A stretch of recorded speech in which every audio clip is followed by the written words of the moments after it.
If you have a puppy, there's no doubt that potty training is way at the top of your list. Modern Puppies has come up with a really innovative way to help out with the potty training process.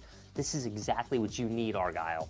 This is the Potty Training Puppy Apartment, and it's literally a crate with 2 separate rooms. So on this side, you have a bedroom for your dog, and on this side, you have a potty area for your dog. Let's get Argyle comfortable with going in and out of the puppy apartment. The logic is that as your dog starts to associate this area with their bedroom, they're unlikely to go potty over here, and then they'll go over here to do their business, since many dogs naturally avoid going potty directly where they sleep. So it's great for times when you can't directly supervise your dog or let them out. This isn't just for puppies either. You can use this for adult dogs who are being potty trained. Another way to use this too is as an alternative bathroom for your dog. So for times when the weather is really bad, you'll have a different place for them to go. The Potty Training Puppy Apartment comes in many sizes to fit all types of dogs. You can get the Potty Training Puppy Apartment at modernpuppies.com. I'm gonna have a link in the description along with a coupon code that's gonna give you a nice discount. Click thumbs up for Argyle, the Westie Puppy. Make sure you're subscribed to my channel. When you're new to training your dog, it's easy to feel overwhelmed, especially if you have a puppy like Argyle, who's just about 4 months old or so.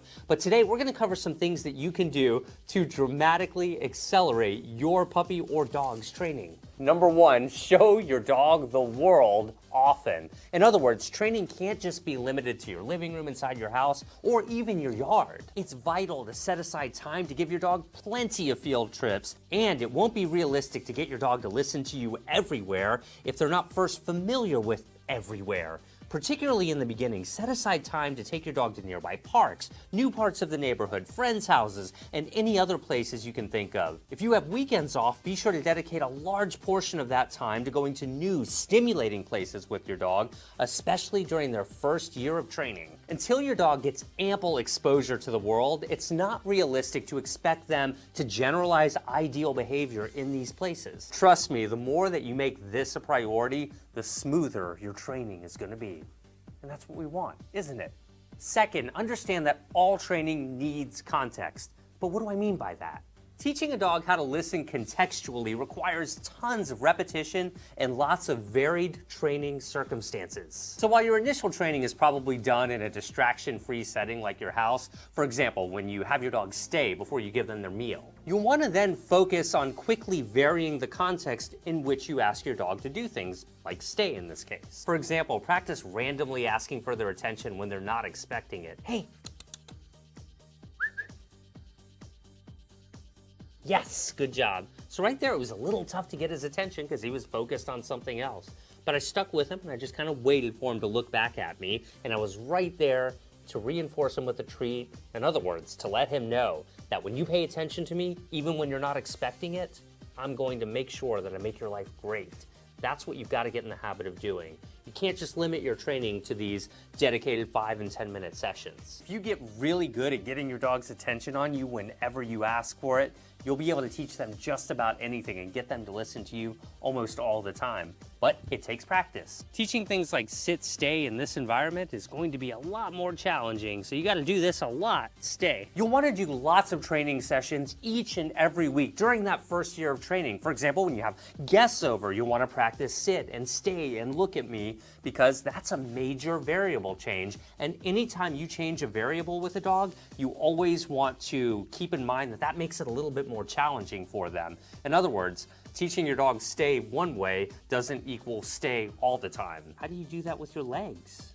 That's really cute. If you find your training is looking too familiar all of the time, that's your cue to start mixing things up a bit. So make sure you get to those public places and start training your dog how to do all of their basics. It's important that you do these training sessions spontaneously. I mean, at least as far as your dog is concerned anyway. As you get good at getting your dog to take direction from you on a moment's notice when they're not expecting it during these set-up training sessions, you're increasing the likelihood that they're going to listen to you when it really counts, when you actually are surprised. So, set up lots of training sessions that really mimic real life. What I'm saying is, be unpredictable with your training after your dog has initial progress. This is a huge one. Be tolerant.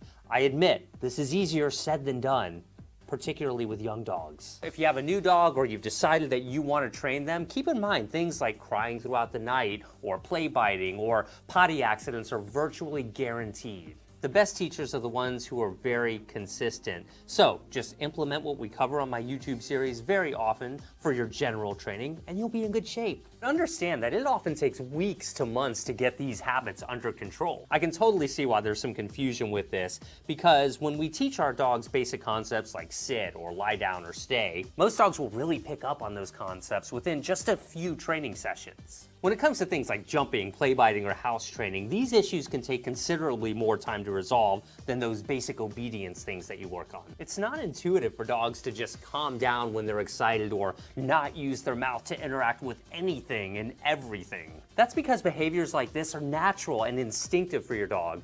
In other words, they're a lot less voluntary. Being aware of this and really exercising tolerance will propel your training success faster than you might have imagined. By the way, have you noticed how good Argyle is being right now? He's been lying down and staying. I'm gonna go ahead and give him a treat there. I like that he's behaving that way. Sometimes we forget that we need to reinforce behaviors even when we're not asking for them.